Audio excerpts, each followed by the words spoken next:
আপোনালোকৰ কাৰণে মই আৰু এটা নিউ আপডেট লৈ আহিছোঁ। সেইটো আপডেট হ'ল অৰুণোদয় আঁচনিৰ এপ্লাই আপোনালোকে কেনেকৈ কৰিব। অহা 20 তাৰিখে অৰুণোদয় আঁচনিৰ এপ্লাই আৰম্ভ হৈ যাব। এতিয়া আপোনালোকে অৰুণোদয় আঁচনিৰ এপ্লাই অফলাইন আৰু অনলাইন কেনেকৈ কৰিব, মই আজি এইটো ভিডিঅ'ত আপোনালোকক দুয়োটা প্ৰচেছ একেলগে দেখুৱাই দিম।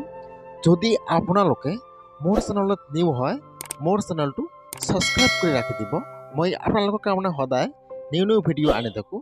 মই আপোনালোকক ফাৰ্ষ্ট দেখুৱাই দিম যে আপোনালোকে কেনেকৈ অফলাইন এপ্লাই কৰিব লাগিব।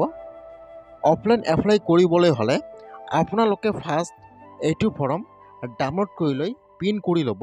মই কিন্তু আপোনাৰ সুবিধাৰ কাৰণে ফৰ্মৰ লিংকটো মোৰ ডিছক্ৰিপশ্যনত দি দিছোঁ। আপোনালোকে ডাইৰেক্ট ক্লিক কৰি ফাৰ্ষ্ট ফৰ্মটো ডাউনলোড কৰিব লাগিব। এতিয়া আপোনালোকে ফৰ্মটো কেনেকৈ ফিল আপ কৰিব লাগিব মই আপোনালোকক দেখুৱাই দি আছোঁ। ইয়াত কিন্তু তিনিটা ফৰ্ম দিয়া আছে। ফাৰ্ষ্ট চাব ওপৰত দিয়া আছে ডিষ্ট্ৰিক্টৰ নাম, যিটো আপোনাৰ ডিষ্ট্ৰিক্টৰ নাম আছে ফাৰ্ষ্ট সেইটো ইয়াত লিখি দিব। ইয়াত যিটো আছে 1 নম্বৰত এপ্লিকেশ্যন নম্বৰ সেইটো দিব নালাগে।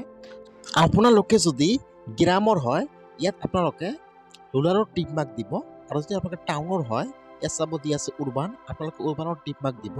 এতিয়া আপোনালোকে কিমান তাৰিখে সেইটো ফৰ্ম জমা দিব সেই ডেটটো ইয়াত আপোনালোকে ওপৰত লিখি দিব। তলত চাব দিয়া আছে ব্লকৰ নাম, যিটো আপোনাৰ ব্লকৰ নাম আছে ইয়াত আপোনালোকে লিখি দিব। এটা ঘৰত এটাকৈ ৱাৰ্ড দিব। ইয়াত চাব তলত দিয়া আছে গ্ৰাম পঞ্চায়ত, যিটো আপোনাৰ পঞ্চায়তৰ নাম আছে আপোনাৰ পঞ্চায়তৰ নামটো আপোনালোকে সেইটো ঘৰত লিখি দিব। তলত দিয়া আছে ভিলেজ বা ৱাৰ্ড নম্বৰ, যিটো আপোনাৰ ভিলেজৰ নাম আছে আপোনালোকে সেইটো ঘৰত বহাই দিব। ইয়াত চাব দিয়া আছে লোকেলিটি ইন টাউন, যিটো আপোনাৰ গ্ৰামৰ নাম আছে আপোনাৰ গ্ৰামৰ নামটো ইয়াত বহাই দিব, যিটো আপোনাৰ লোকেশ্যন আছে। তলত চাব দিয়া আছে এপ্লিকেশ্যন ফাৰ্ষ্ট নাম, মিডিল নাম আৰু লাষ্ট নাম। আপোনাৰ ফাৰ্ষ্ট নামটো সেইটো ঘৰত বহাই দিব, মিডিল নামটো 2 নম্বৰ ঘৰটোত বহাই দিব আৰু লাষ্ট নামটো সেইটো ঘৰত বহাই দিব। ইয়াত চাব দিয়া জেণ্ডাৰ, যিটো আপোনাৰ জেণ্ডাৰ হয় মেল ফিমেল আপোনালোকে সেইটোকে ছেট কৰি ল'ব। যিহেতু ফিমেলৰ হয় আপোনালোকে ইয়াত ফিমেল ছেট কৰি ল'ব। ইয়াত চাব ইয়াত এটা ডেট দিয়া আছে 1 তাৰিখ 4 মাহ 2020। এইটো ফৰ্ম কিন্তু এতিয়াও চেঞ্জ কৰা নাই, সেইকাৰণে আপোনালোকে ডেটটো চেঞ্জ কৰি দি দিব। ইয়াত 1 তাৰিখ 1 মাৰ্চ 2022 দি দিব। তলত দিয়া আছে হাউচ নম্বৰ, যিটো আপোনাৰ ঘৰ নম্বৰ আছে আপোনাৰ ঘৰ নম্বৰটো সেইটো ঘৰত বহাই দিব। ইয়াত চাব দিয়া আছে লোকেলিটি, যিটো আপোনাৰ গাঁৱৰ নাম আছে আপোনাৰ গাঁৱৰ নামটো সেইটো ঘৰত বহাই দিব। ইয়াত চাব দিয়া আছে পুলিচ ষ্টেচন, যিটো আপোনাৰ পুলিচ ষ্টেচন আছে সেই নামটো সেইটো ঘৰত বহাই দিব। ইয়াত চাব দিয়া আছে পাৰা বা পথৰ নাম, যিটো আপোনাৰ গাঁৱৰ নাম আছে সেইটো ঘৰত বহাই দিব। ইয়াত আপোনাৰ পোষ্ট অফিচ পিনক'ডটো সেইটো ঘৰত বহাই দিব। তলত বহাই দিব মোবাইল নম্বৰটো সেইটো ঘৰত বহাই দিব। এতিয়া আহি যাব ইয়াত 2 নম্বৰ ফৰ্মটো।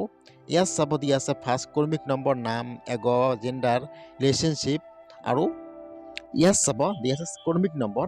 আপোনাৰ পৰিয়ালত কিমানজন পৰিয়াল আছে সকলো পৰিয়ালৰ নাম ইয়াত আপোনালোকে লিখি দিব। কৰ্মিক নম্বৰটো ইয়াত দি দিব, বয়স দি দিব, জেণ্ডাৰ দি দিব। ইয়াত চাব দিয়া আছে DSWDY, আপোনাৰ কি হয় আপোনালোকে সেইটোকে টিক মাৰ্ক দি দিব। তলত আহি যাব ইয়াত চাব ফাৰ্ষ্ট দিয়া আছে IFC কোড, যিটো আপোনালোকে বেংক পাছবুক জমা দিব বেংকৰ IFC কোডটো ফাৰ্ষ্ট সেইটো ঘৰত বহাই দিব। 2 নম্বৰ পিছত বেংকৰ নাম, যিটো আপোনাৰ বেংকৰ নাম আছে আপোনাৰ বেংকৰ নামটো ইয়াত লিখি দিব। ইয়াত চাব দিয়া আছে বেংক ব্ৰাঞ্চ নাম, যিটো আপোনাৰ ব্ৰাঞ্চৰ নাম আছে ব্ৰাঞ্চৰ নামটো সেইটো ঘৰত লিখি দিব। ইয়াত চাব দিয়া আছে বেংক একাউণ্ট নম্বৰ, যিটো আপোনাৰ বেংক পাছবুকত একাউণ্ট নম্বৰটো আছে সেইটো ঘৰত একাউণ্ট নম্বৰটো লিখি দিব। আপোনাৰ বছৰত কিমান টকা ইনকাম আছে ইনকামটো সেইটো ঘৰত লিখি দিব। আপোনালোকে যদি ইনকাম দেয় মিনিমাম 40ৰ পৰা 50ৰ ভিতৰত দিব ইনকামটো, বছৰি ইনকাম। ইয়াত চাব ইয়াত আপোনালোকে সকলো ইয়েছৰ টিক মাৰ্ক দি দিব, যিহেতু আপোনালোকে সকলো জেয়াৰাছ কৰি দি দিব।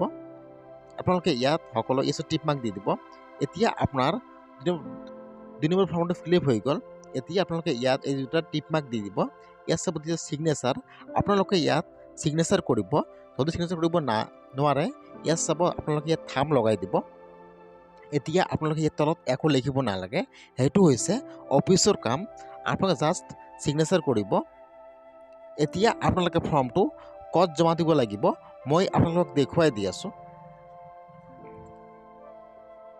ইয়াত আপোনালোকে একো কৰিব নালাগে।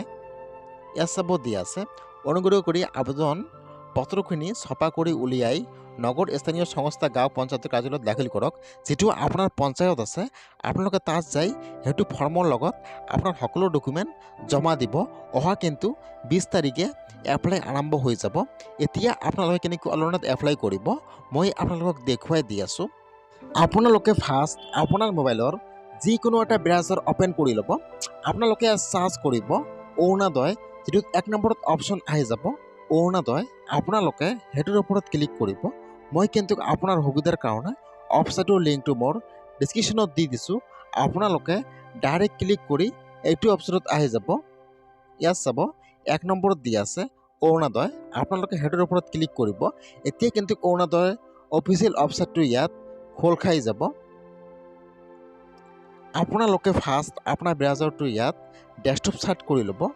এতিয়া আপোনালোকৰ তলত আহি যাব। ইয়াত চাব ইয়াত 4টা অপশ্যন দিয়া আছে। ফাৰ্ষ্ট দিয়া আছে ভিউ ষ্টেটাছ, 2 নম্বৰ দিয়া আছে ৰিচেক কমপ্লেইন, 3 নম্বৰ দিয়া আছে ছাবমিট গ্ৰাভেন্স, আৰু 4 নম্বৰ দিয়া আছে ভিউ বেনিফিচিয়াৰী ষ্টেটাছ। আপোনালোকে এইফালত চাব, এইফালত এটা অপশ্যন দিয়া আছে লগ ইন। এইফালত চাব এটা অপশ্যন আহি যাব ডিষ্ট্ৰিক্ট আৰু ইউজাৰ নেম আৰু পাছৱাৰ্ড।